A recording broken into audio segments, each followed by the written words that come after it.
We cover the latest topics and trends making waves across the sport and chat with our industry's most prominent leaders, so your golf business stays one step ahead. Welcome to Golf Business Live, powered by Club Caddie. Here's NGCOA CEO Jay Caron and owner of Augusta Ranch Golf Club and president of the PGA of America, Don Rea.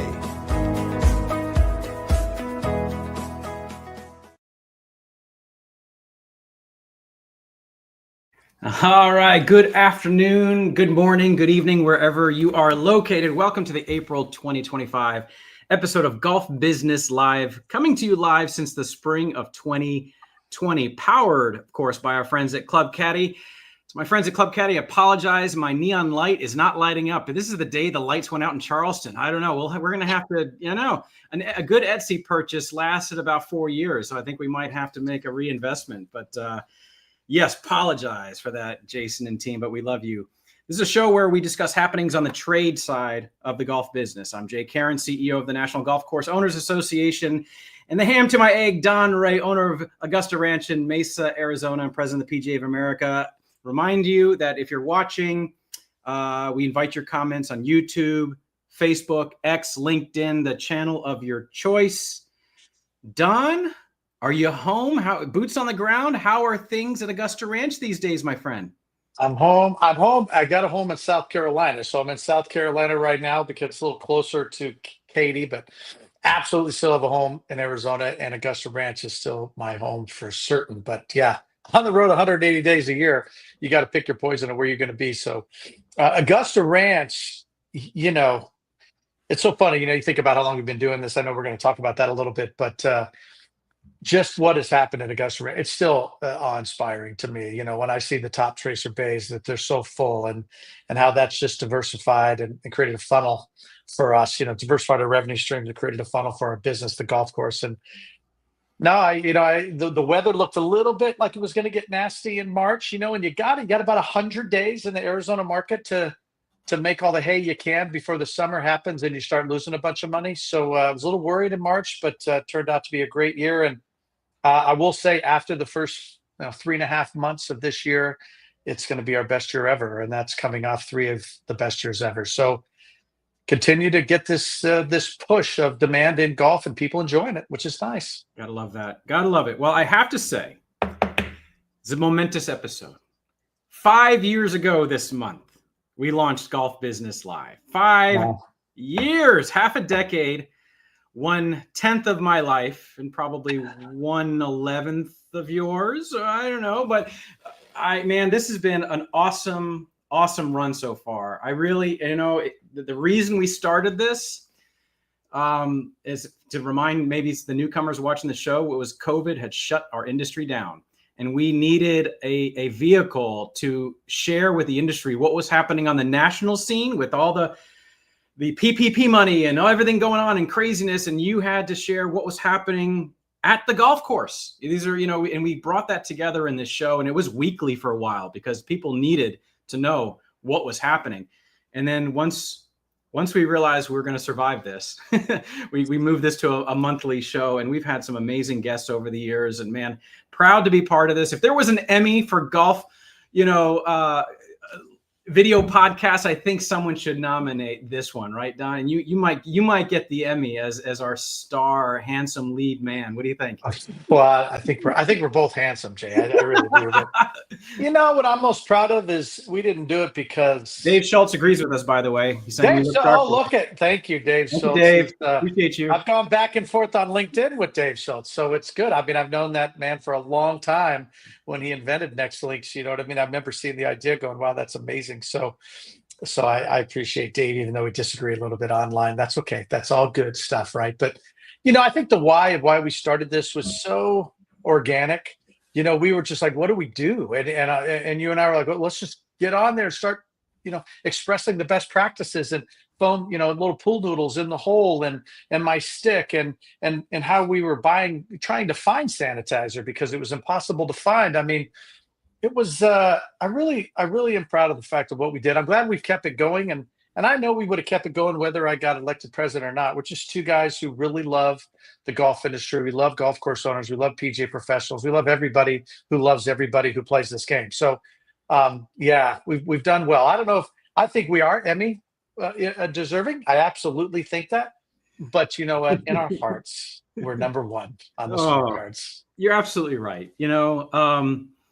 And this format is going to be even more important going forward. And I think because we have some really interesting dynamic things happening in the industry, and our team was behind the scenes this week talking about how to kind of deal with one pressing issue that is coming forward. And I'll just like touch on it real quick, but just to kind of see what's coming down the road. There are 14 states now that are enacting laws to clamp down on what we call dynamic pricing. They're calling it predictive pricing. Basically, it's saying that this is a way that businesses are able to unwittingly collude and raise prices on consumers. So there's a movement, and what I want to use this platform to bring on people on all sides of the question. Let's talk about it. Let's talk about what the issue is, what the issues that we need to understand around this. So it's as dynamic pricing has taken off in our industry, it's going to start facing some headwinds, which is going to be very interesting. This is a great format to have those kinds of discussions. So can I say one thing about that? Because it's personal pricing. I call it personal pricing. If you're time sensitive and you have to play at a certain time, you're willing to pay a little bit more money because time is very important to you, and you've got to be at the soccer game at noon on Saturday. If you need value, and you're price sensitive, well, then I can find a time for you. You're just not going to play. So dynamic pricing, I don't believe, is a way to, get more money out of people. I believe it's a way for me to give really good pricing to the people who are price sensitive and really good times to the people that are time sensitive. And I can cover those value programs that I have with the punch cards or whatever I have. Yeah. With the time sensitive people, because maybe they're not as loyal because they have to play because they're in town. So yeah, that's too bad. I didn't know that 14 states. It's going to be an interesting conversation, Don, because I think we need to highlight that it can cut both ways, because the dynamic pricing, predictive pricing, to your point, can lower prices. It's not just about it's finding the right price at the right time. So let's save it for that episode. But I look forward to really diving into that. I think NGCOA has an important role to play in that conversation. So this has been a big couple of weeks, besides the big drama at the Masters, which was a total win for the golf world, right? Just awesome, and it was great to see your shining face behind Rory when he got his green jacket. It was just, it was special, but on the trade side of the business, which we talk about here, was also a big week this past week for two things I want to cover. One was, we had a hearing. We were invited to a hearing at the U.S. Senate. Ted Cruz is the chair of the Senate Committee on Commerce, Science, and Transportation, and they want to unpack daylight saving or standard time being made permanent, possibly. And so they invited 4 witnesses to be at the hearing. One from the Highway Safety Insurance Organization, a physician that talks about sleep health and was an advocate for standard time being made permanent, a subject matter expert in this whole thing. Scott Yates has a thing called Lock the Clock. And then we got to represent not just golf, but by proxy, kind of the outdoor industry, recreation industry. And, it was a heck of a day for golf in many ways. I think, one, we got to demonstrate some insight that was important to Ted Cruz and the committee. And it was awesome to watch, by the way, bipartisan dialogue in this. It's exactly what you want to see in Washington. There were no partisan lines. Well, sun and sunlight's not a partisan issue, right? So it was easy to collaborate and discuss a very, complex issue. And so that was really cool that golf got that chance to do that. But also, Don, you and I have been at this a long time on getting golf's story told in Washington. So when we get the invitation, we didn't have to lobby for this. We got the invitation to do this, right? And then I get a call from Senator Graham's office just yesterday on the Sunshine Protection Act. And they're basically asking, hey, Jay, what do you think about the bill? They're calling us now, right? And it's just a complete sea change because of National Golf Day, the advocacy, everything going on. We told golf's good story. And speaking of, golf's good story, Taylor, run this little clip. We're going to show a little clip from the hearing that was towards the end when Senator Cruz was asking the 4 witnesses kind of for a little bit of a closing statement. I'm going to wrap up the hearing. Mr. Karen, give us your best argument why recreational daylight is so important to your members. my members deliver joy for a living, and they happen to run businesses making that happen. So to them, if they saw more people in the afternoons and the evenings enjoying the outdoors with each other, it's why they get out of bed. It's why they do this. So they'll have better lives as business owners. They'll be able to pay the bills a little bit better and reinvest in their businesses if they had a little bit of a boost more in the afternoons and evenings. That was helpful, although I will say on the delivering joy, I couldn't help but think of I think the best comedy riff ever done, which is Robin Williams' on golf, which I will note is profane but screamingly funny, and he points out that golf was invented by the Scots and how infuriating it can be at time. And he said, "I know, we'll call it a stroke, because when you miss, you want to have a stroke." Very good. All right, Dr. Johnson.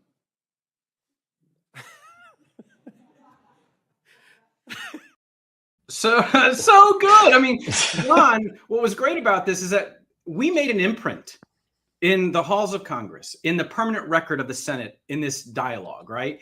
Which was so good. And then the cascading effect of this was covered so widely. You know, and in fact, we have a little example of how maybe for the first time ever, a trade association was mentioned in a late night monologue. I don't know if we've got that little clip as well, Taylor. Ted Cruz. I'll tell you who they invited to testify today. They heard from the Insurance Institute for Highway Safety, the American Academy of Sleep Medicine, and the National Golf Course Owners Association. Let's see, who can I think of that owns a golf course? They're doing this to satisfy Blobby Jones to give Trump one more hour of daylight on the links, which is fine. Whatever. I hope they get it done. And with the way things are going in the stock market, daylight might be the only savings we have left. Okay, so NGCOA might have caused a little laughter, but for obvious reasons. But gosh, what an awesome thing to see, right, happen. So we're very proud of the work. I do want to publicly thank some folks that helped us prepare. I had 5 minutes to testify. If you guys want to watch the entire testimony, you know, I think I posted on LinkedIn today a link. You can go watch it. It's like 110 minutes of government in action. But, you know, to prepare for 5 minutes of prepared testimony, as well as to be able to speak extemporaneously about these, for field any question from the senators that were coming at us. I got to thank, you know, the American Golf Industry Coalition, Greg McLaughlin, and getting us prepared for this. Golf Course Superintendents Association of America as well. PGA of America, you guys participated in getting some of this data ready. The National Golf Foundation, Greg and Dave, thank you. Ronnie Miles and Buddy Smith on my team, awesome. But I do want to give a special shout out to Jim Copenhaver and Stuart Lindsay at Pellucid and Edgehill, because they had the rich facility level data that allowed us to do an economic impact look at if standard time was made permanent, how much money that would suck out of the golf industry we would lose big time, versus if daylight saving time was made permanent, the boon that would create. How many more millions of rounds of golf, I mean, tens of millions of rounds of golf could be played predictably. So thank you for all of that. And it's not done yet. You know, the Sunshine Protection Act is in the Senate, and we will work hard to make sure golf's interests are represented there. What do you think, Donnie? You've been at this a long time too. Well, you're right. You know, there is no such thing as an overnight success. You know, you've been pushing hard. I've been pushing hard. A lot of others behind us have been pushing hard. The Del Ratcliffes of the world, the Rock Lucases, you know, they've been pushing hard for a long time. Kathy Harbin, obviously your president. But yeah, I mean, you made me proud, brother. You know what I mean? The NGCOA is the little engine that could. I know you maybe don't like to be called that, and I don't like to be called the ham to your egg, but that's the way it goes. Is you know, a golf course owner, to be a member of the NGCOA is an insurance plan that their CEO will be in front of Congress talking about it. And you're right, for them to reach out to us, we've been banging on the door for a long time. And now they're opening the door saying, come on in, we want to hear your perspective. And just, it makes, you know, it's been hard, man, whatever it was, right? As we talked about barter and property taxes and, you know, independent contractors and balls hitting people in their houses. And it's making a difference. It's slow and steady pressure. You know, it's funny, A quick story, real fast. Is just as president of the PGA on our board on our agenda for our meetings, I now have our historian put together a person that maybe nobody in that room would know, a PGA professional. And I have a story. This gentleman, Ed Dudley, was the president of the PGA during World War II, and they shut down golf during World War II because they were saving on rubber for tires, they were saving on gas, and depending on how important your position was if you could get tires or even if you could be on the road. Ed Dudley went to Congress and said you have to keep golf open because it's good for, one, the pros that are trying to make a living while they're playing it, but also the people who are playing the golf courses. So, it's cool that I didn't know that story about Ed Dudley, but I know now that we're continuing those legacies of it's okay to talk about the goodness of our game. And if we don't, everybody like Kimmel thinks it's a joke. But it's not, because mental health, physical health, family health, all the above. And by the way, a bunch of small business owners out there just trying to push the engine of America economy forward. We're good people. And now we're getting recognized and being heard, which is a testament to what you and the NGCOA is doing. Certainly the PGA of America and Get Back to Golf, it was great. But well done. You represented us well in an entire industry of 28.1 million golfers. Thanks. Appreciate that, Don. And you mentioned errant golf balls. So great segue to another really awesome piece of news this week. We just found out yesterday morning, I believe it was, or the other morning, that the errant golf ball case at Cazenovia Golf Club in New York, at the highest level of the judicial system in New York, the appellate court, the judges ruled unanimously in favor of the golf course. That basically preserves the assumption of risk doctrine that golfers know when they walk onto a property, there's a tiny chance you might get hit by a golf ball. And there's a risk that we assume. And I've been hit twice, by golf balls. I didn't sue the golf course, but what a day, right? I mean, that even though it's a state law, state issue, the precedent it would have set would have been very dangerous for the golf course operation side of our industry. So glad that we were able to do that. And we leaned in through the amicus brief twice in the court system on that. Thank you to the NGCOA Champion Circle members who financially contribute to our advocacy causes. It gives us the resources to do what we do. And that was very important to us. So thank you for that. And we just... But Jay, didn't one of the times you got hit, didn't you hit yourself? No. I'm pretty sure that was self-inflicted. No. I don't know if you can sue yourself on that one, but... Where are the receipts? I didn't know. No, I didn't, absolutely not. Oh my gosh. All right. We did release recently a new Advocacy Angle podcast with Ronnie Miles and Michael Williams. So we would cover these issues. So, tune into that. Also, recently we released the 2025 Golf Business Pulse Report for NGCOA members. Non-members can access it as well, but we encourage members to read that thing. And I'm going to cherry pick one thing from that report, Don, is that this is the third time we've published it. And the first two times we published it, the number one concern on owners and operators' minds, number one, it was labor, how to find and keep good help, right?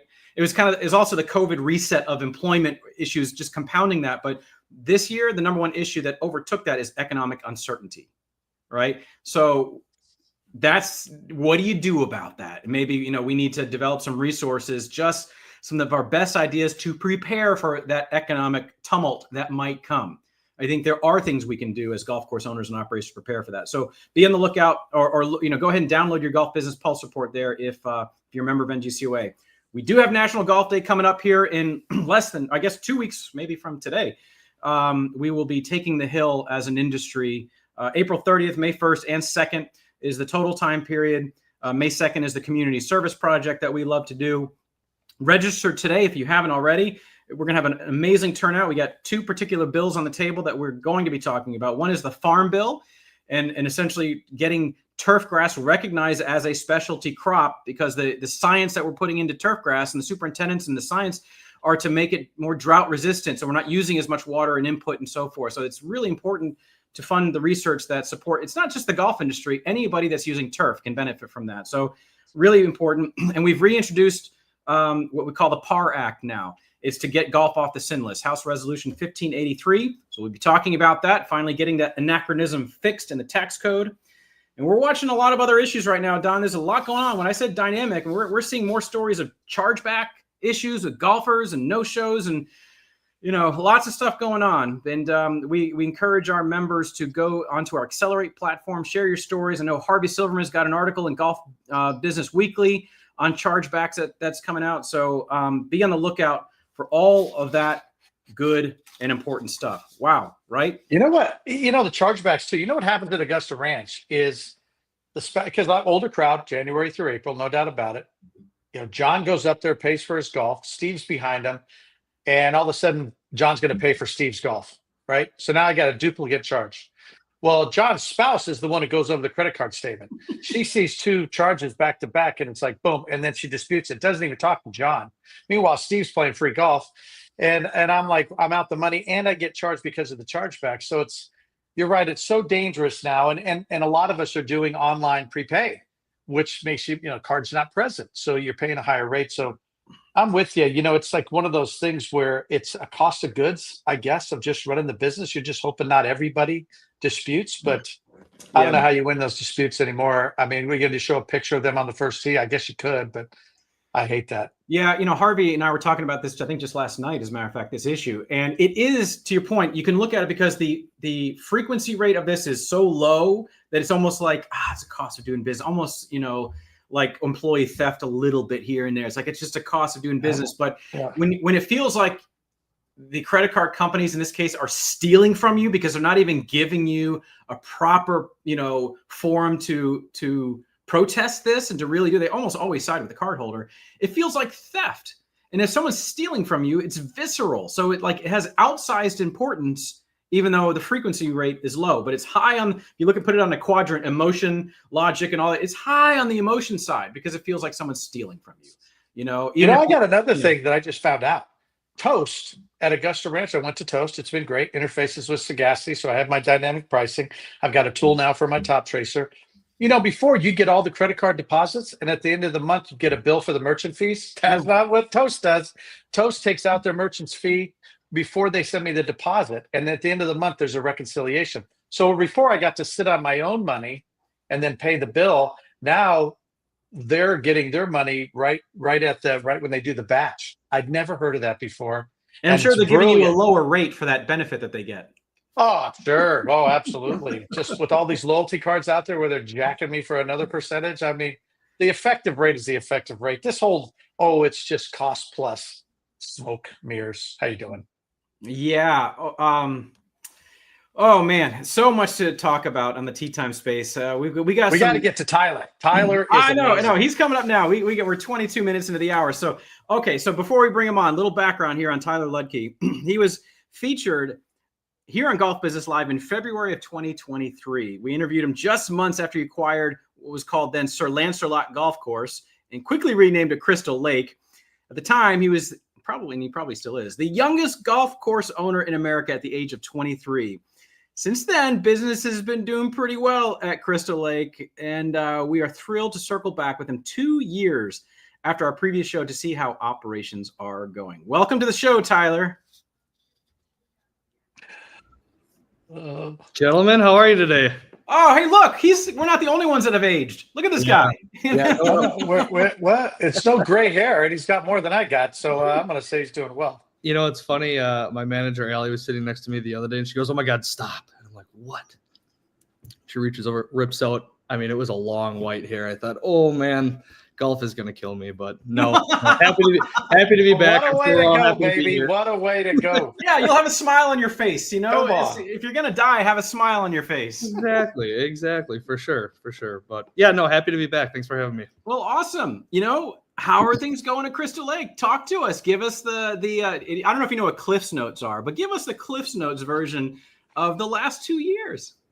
Gray hairs. How's that? So, no, Jay, I mean, I think the last time I saw you, we were having dinner in Orlando, and it was great. Thanks to Rachel Carter for setting that up 2 years ago. I did not make it down this year, but 2024 was challenging. It was full of challenges. So Crystal Lake Golf Course, as you guys know, it's situated right next to Crystal Lake in Plymouth, Wisconsin, and we actually have a river that runs right through here, not connected to the lake. Last year in May and in June, we were hammered by rainstorms. We struggled big time. I actually sent a couple of pictures to Harry. I don't know if you can pull some of those up here, but we flooded bad.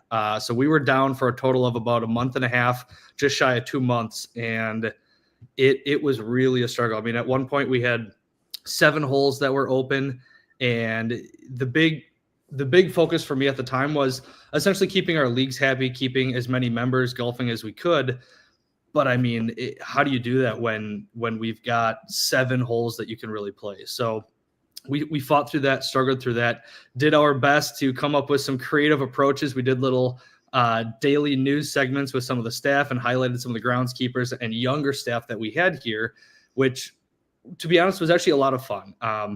The community really bought in, had some fun with it, and we did receive a lot of support. Don't get me wrong, we got criticized pretty heavily for being closed. Many comments were, "This is getting old. Why can't you open?" And like, yeah, no kidding. We don't want to be closed, but we absolutely did our best. But looking forward to a much better season this year. Now, didn't you purchase another business on top of the golf course? Well, maybe a couple of them, but do tell. So He's right an addict, after, we have an addict on our show. Yeah, it is. Right when I got back from Orlando, there was an opportunity just down the road. Elkhart Lake is like I said in the last podcast, a stone's throw away. So there's a bowling alley up there. It had kind of been talked about, hey, it's for sale. People had kind of referenced it. You should look into it. And at face value, bowling and golf are somewhat opposites in terms of seasonality, specifically here in Wisconsin, because it's cold and snowy and nasty. So, kind of explored that opportunity, had some fun with it, and we were able to purchase that bowling alley. Now, like I said, there's seasonality, there's timings that work really well to keep that cash flow going.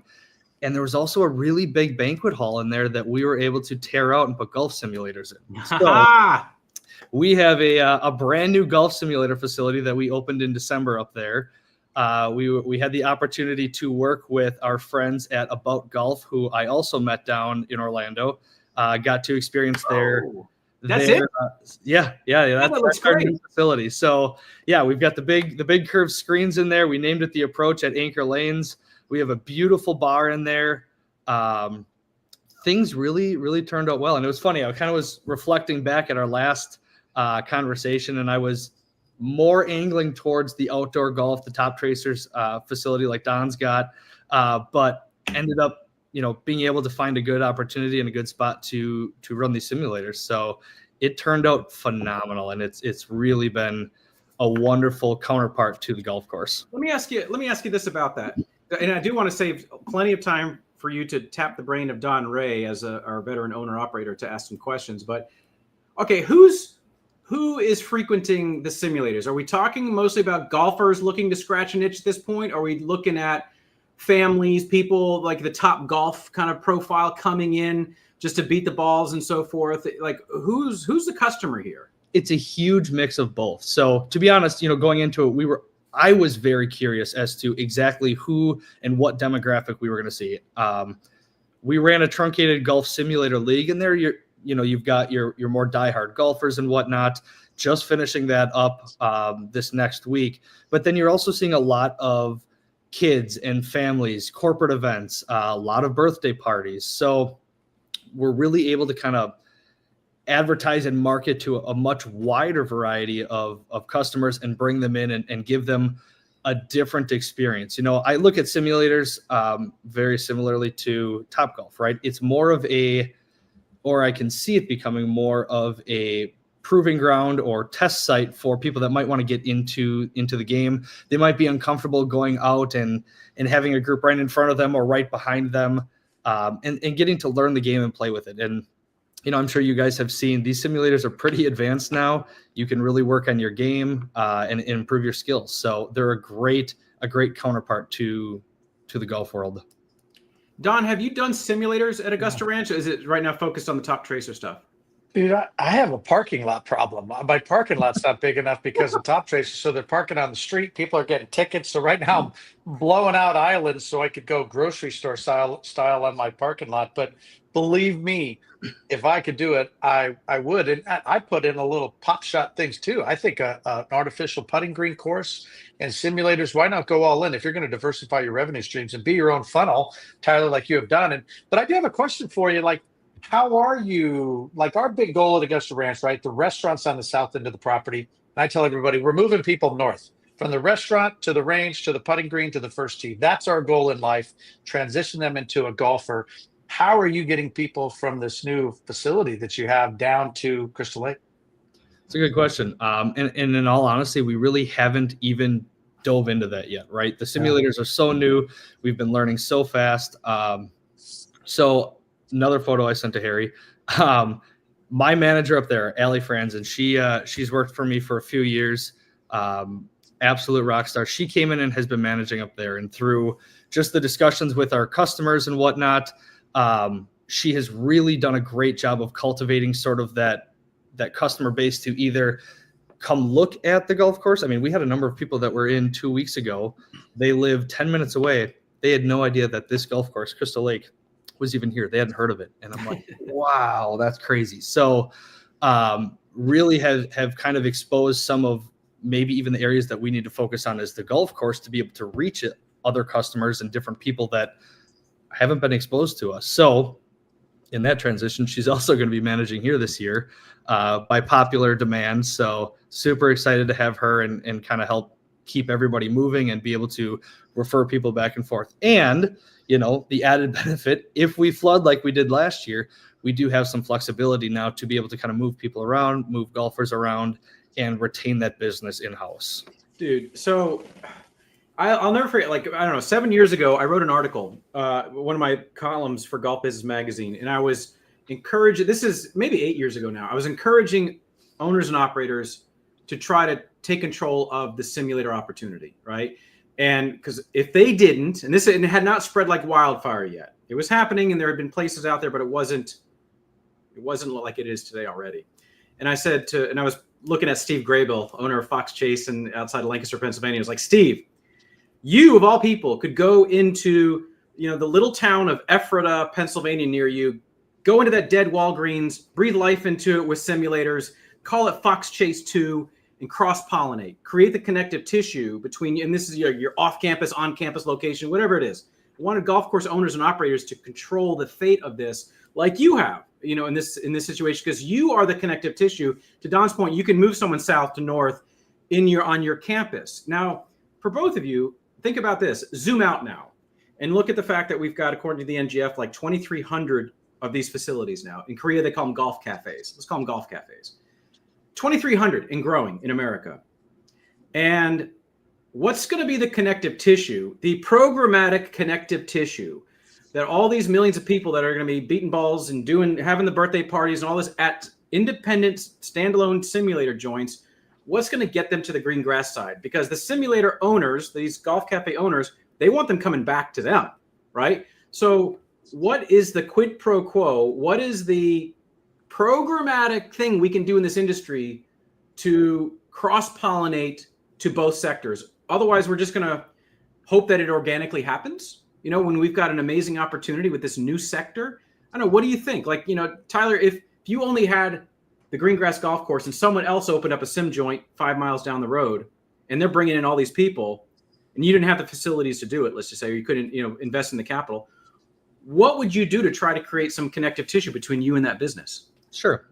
So we do have a couple other facilities in and around the Sheboygan area, Sheboygan County area, I should say. So one thing that we had talked about, admittedly, we didn't really follow through on it, but was reaching out and essentially creating some type of a rewards program for our league members to then be able to golf there in the winter, right? So we've got I think we've got 13 leagues. I'm going to estimate at about 350, 400 league golfers that come through any given 2 weeks, because some leagues are every other week. But we got roughly 400 league members.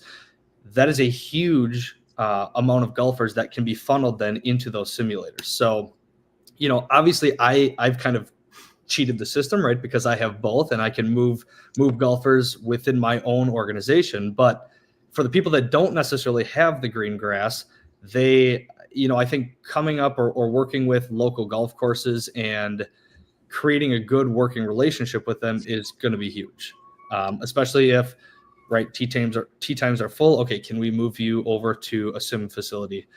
Retaining that business in the county and within the community is just as important as within your own course. Excuse me.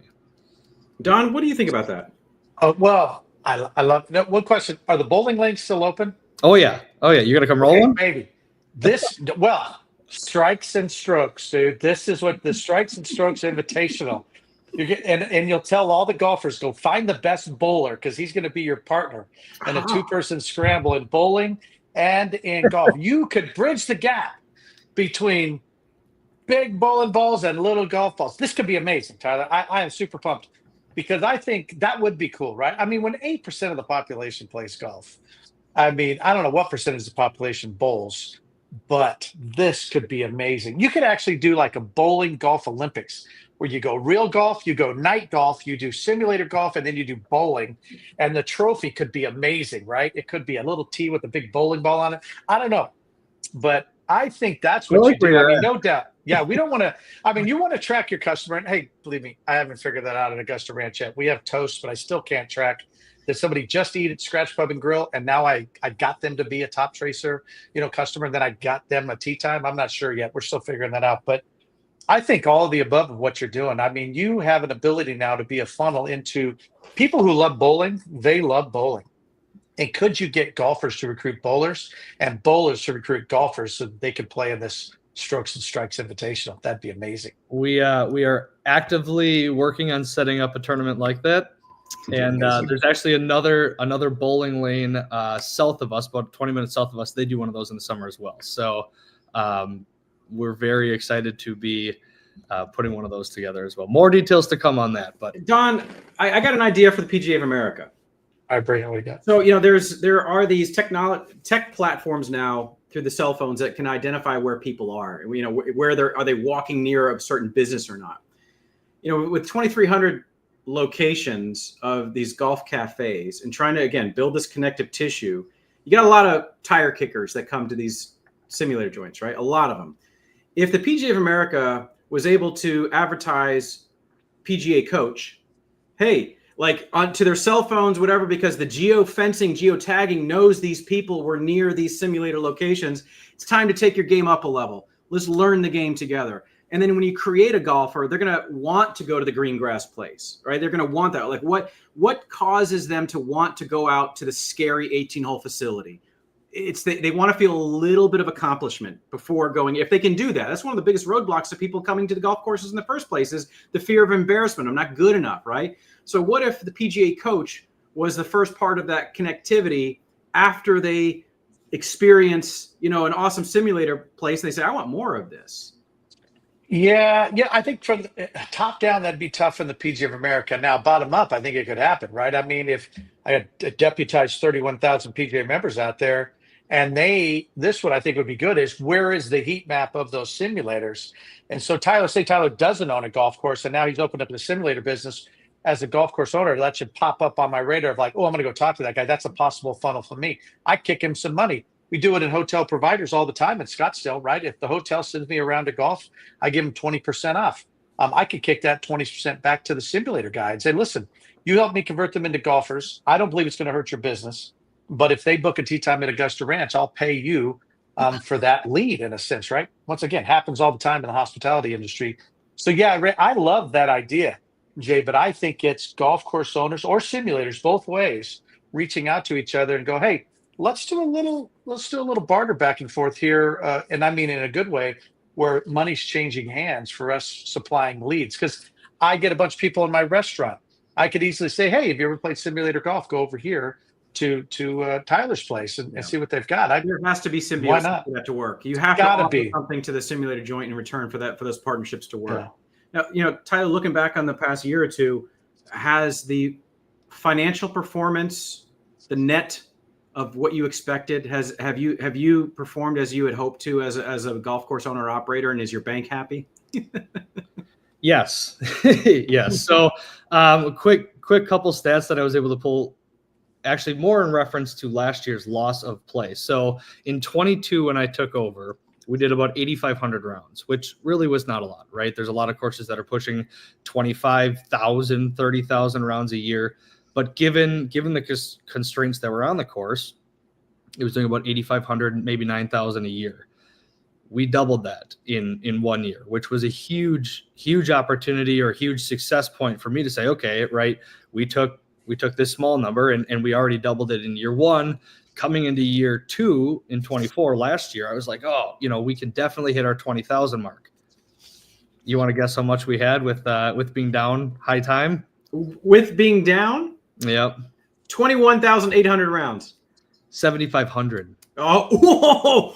That's how bad our season was last year. Because I was hoping you're going to flip the script on me. Even with that. No, brutal. So that gives you a little idea of how bad our season was last year, and it's a little bit unique to me because we are on the course, and I'm sure there's lots of other golf course owners and operators that struggle with similar challenges, outdoor challenges. Obviously, we are heavily dependent on the weather and daylight savings and all those fun things that we've talked about on here. But the big takeaway was that, I still look at the months that we weren't down last year. And those months were on average 15 to 20% better than in 23. So, the data that I'm able to look at and the data that I'm able to pull and make decisions on that was solid shows me that we're still right in the right track. We're doing things right. Keep on that same trajectory. That's fantastic. When we last spoke, a couple things, and I want you to tee up your questions for Don at this. When we last spoke, your credit card machine was on the way. I guess the course didn't accept credit cards, or you were making changes. Have you faced challenges? How has that transition gone for you? We have switched around twice. So we originally started with Lightspeed. We had pros and cons. Don, to your point, we struggled tracking golf rounds with F&B, with clubhouse merchandise and apparel, because there were 3 different systems that we had to run just to make Lightspeed work. And even when I was in Orlando talking at the conference, everybody that I talked to, that was the hottest topic, was what POS system are you using? What are you switching to? Because at the time, there really was not a one fits all. Now enter Club Caddie, had an opportunity to meet them.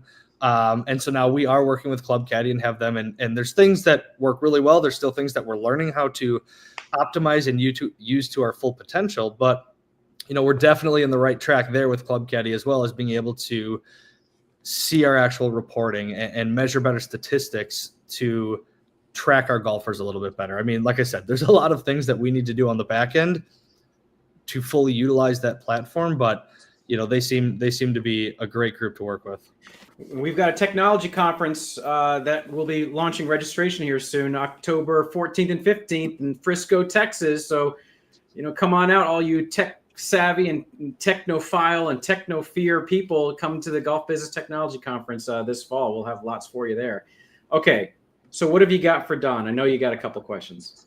Well, I've got some for both of you. So we just talked about simulators, and I see Jeff Schwister's in here as well. I've had the opportunity to join the board here in Wisconsin, but one thing that came up in one of our board meetings was that discussion specifically about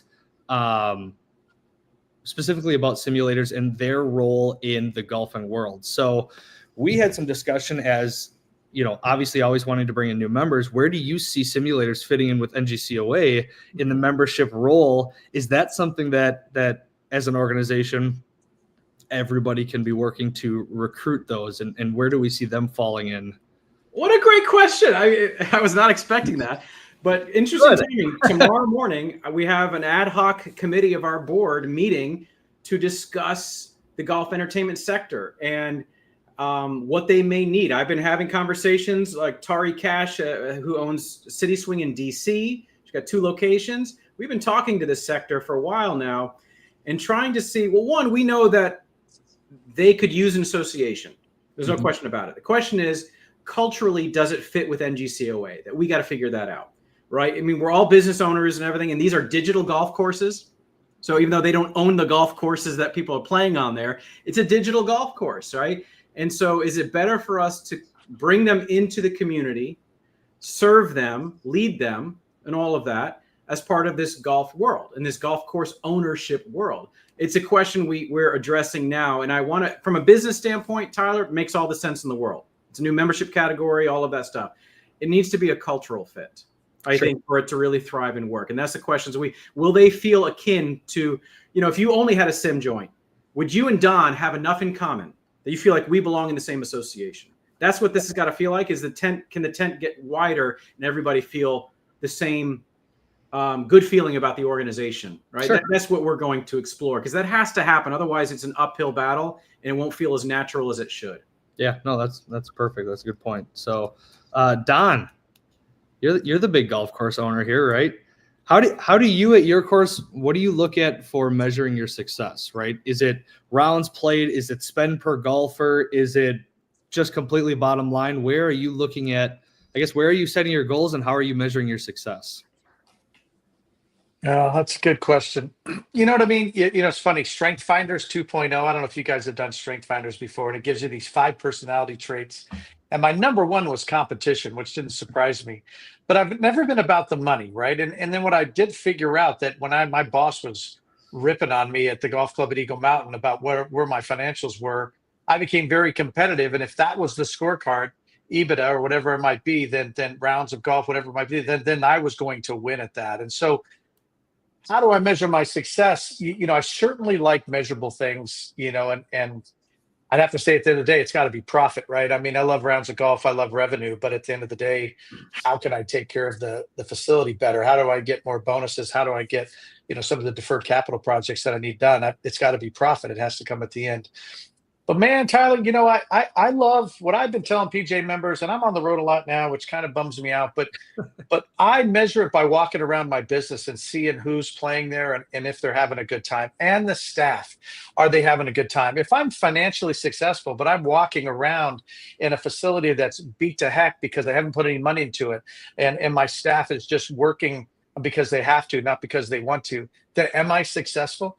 So I would caution everybody. Heck, the Master Professional project I did to be a Master Professional at the PGA of America was on the significant success of your business, not financial success, but the significant success. The significance is when other people are better because of your business, whether that's your customer or your staff. And so I know that's hard to measure, but I think I can, and when I have just a normal conversation with the new outside service person 2 weeks into their business, go, hey, how do you like it? Oh man, it's the best.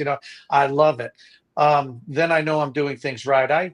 It goes back to Simon Sinek, brother. That 10-minute video that was 15 years ago, people don't buy what you do, they buy why you do it. Profit is just the result of you nailing your why. I think that's the key. I mean, I would even say, you got into the business and now people are recognize you as a good business operator. And so now you got a bowling alley and some simulators. But at the end of the day, the reason they came to you is because you make people feel better around you. That's why you've been successful. That's why you weathered the storm, literally, when your golf course was closed. It's because they trusted you, even though they were mad at you. And so really, I'm telling you, brother, don't get caught in profit. Profit's great, but it always goes up and down. If you're not getting out of your business the fulfillment of people are having fun there, to what Jay said in front of the congressman, or that your staff loves working there, then you've missed it entirely. Because if you nail those two things, the profit will be there. It has for me, and I think it has for everybody I know that loves this game. That's perfect. I can't help but think there's like a presidential ticket going on here. I already won. I've already won. It's over. I don't have to do another election. I got 19 more months left, and then boom, I'm sailing off into the sunset. I'll still be on this show though, because Jay's never getting rid of me. Good. I got a couple questions here. Like one, Jeff Schwister, who runs golf course owner in Wisconsin, he asked, couldn't golf simulator businesses just be similar to driving ranges that are members? Yes. The answer is yes to that, Jeff. They can join right now as a kind of an alternative facility. But to serve them in a special way, to make them feel like they have their own community within our community, that's a whole nother level of association management, right? That needs to be taken into consideration. I don't know. It Who's is. on the ad hoc committee? Listen, Calling them. Who's on the ad hoc? I'm going to straighten these cats out. You want to join the committee? You got time for a committee? I've got plenty of committees. I don't need to be on another one, but I will persuade your committee to open up the doors to anybody who swings the club.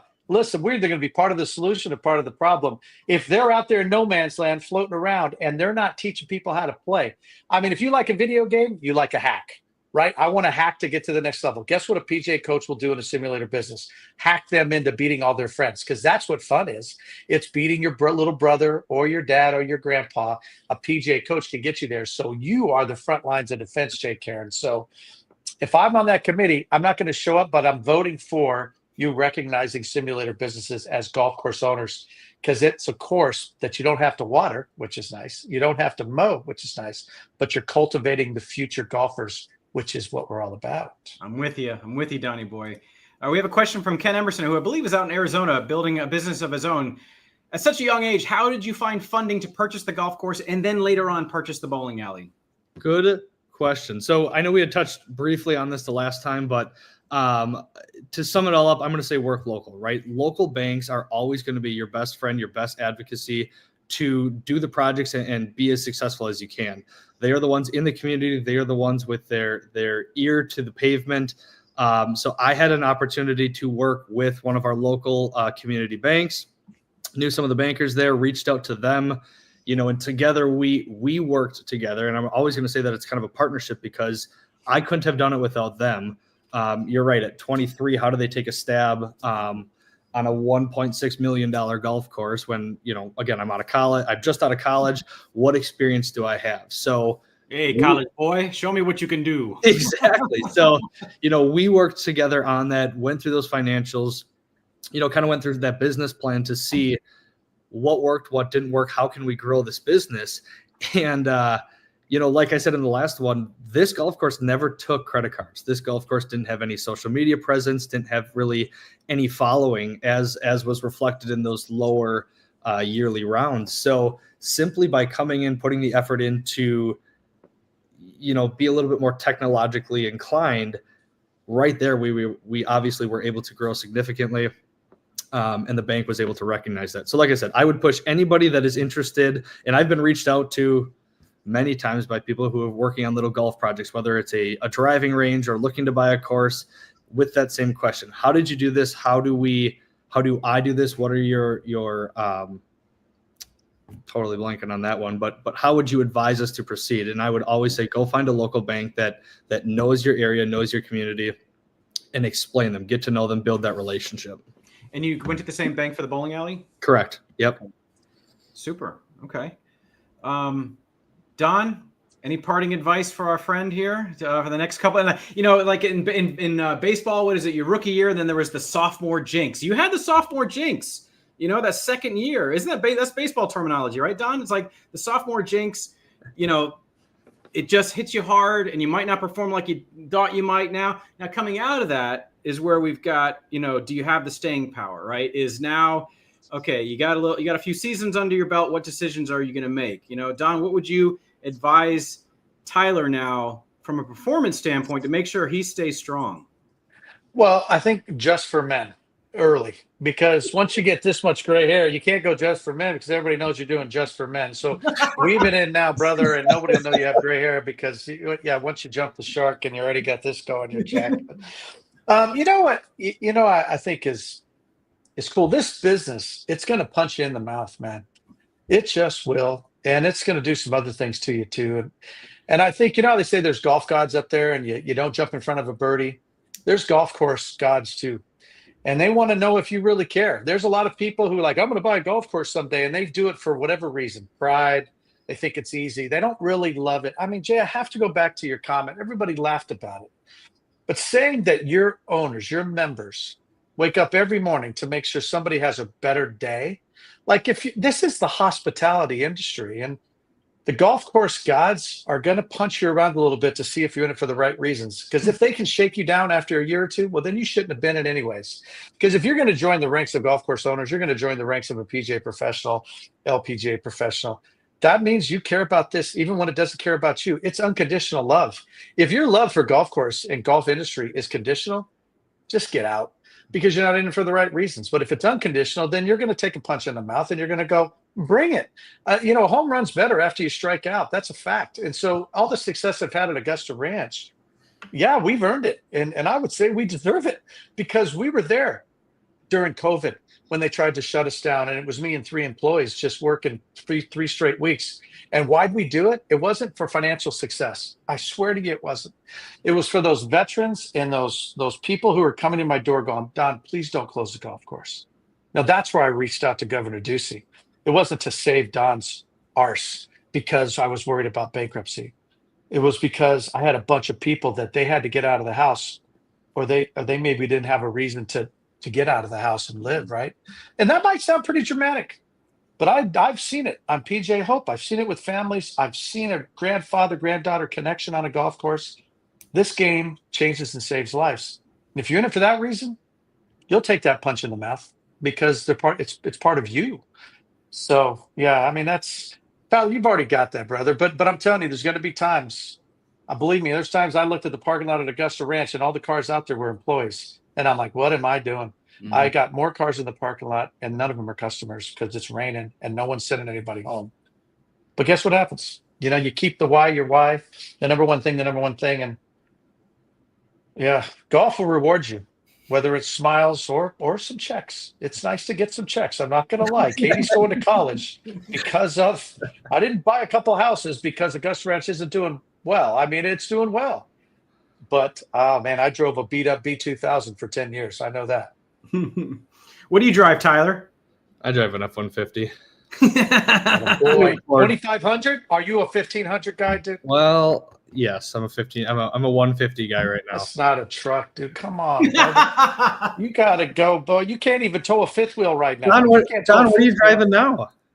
I've got a Chevrolet 2,500. I could put a fifth wheel back there. I can pull a boat. I'm a golf course owner. I never know. I got to pull a tractor out of the lake. I don't know what could happen tomorrow. That is true. Yeah, you need a truck. Never know. Well, Tyler, any final questions for the august body in front of you here? I think you guys have summed it up well, and I think a lot of the people that are probably tuned in obviously know golf courses are not just a golf course. It's truly a community center. It's a place for everybody to be and hang out and have fun. And that's sort of where we saw the bowling industry too, right? It's a community center. It takes the place of the golf course when there's snow on the ground. I take a lot of pride in being able to work with local organizations for different events and fundraisers and tournaments. Last year, nobody saw us out here in the middle of the night working our butts off to try to get the golf course ready. Or, when we're down all of our rounds, paying the staff, Don, to your point, making sure that they are still showing up or have somewhere to show up to work and are still making some money. That did not come from golf proceeds. That came from pocket. So, there's a love of that both for the staff and cultivating a good staff and for the community. And I think there's a lot of awesome operators in this country that, can agree with that and push forward for that every day.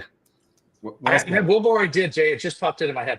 You take your lanes at the bowling alley and you astroturf a few of them. You astroturf and you put some little things. So on one you got this 30-foot putt or whatever the length of a bowling lane is.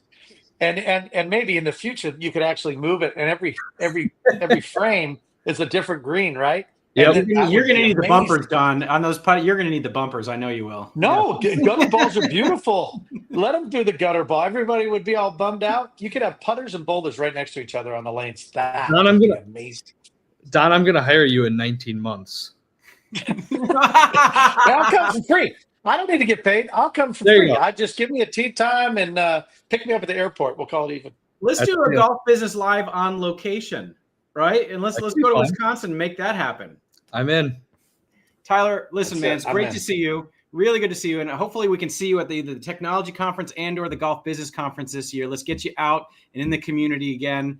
Would love to see you. Thank you for being on the show, and congratulations on all your success so far. Thank you. We're rooting for you for the long haul for sure. I appreciate that. Yeah, there's going to be a place for you in the NGCOA leadership in the future, I have a feeling. Oh boy. All right. Keep me posted on that. We'll start you out on one of those ad hoc committees. Perfect. Ad hoc Tyler. All right, ladies and gentlemen, thank you for tuning in to the 5th anniversary show of Golf Business Live. We appreciate all you watchers for the last 5 years. Thank you so much. And have a wonderful rest of the week, and we'll see you soon, probably after the PGA Championship. Happy Easter. Thanks, guys. Take care.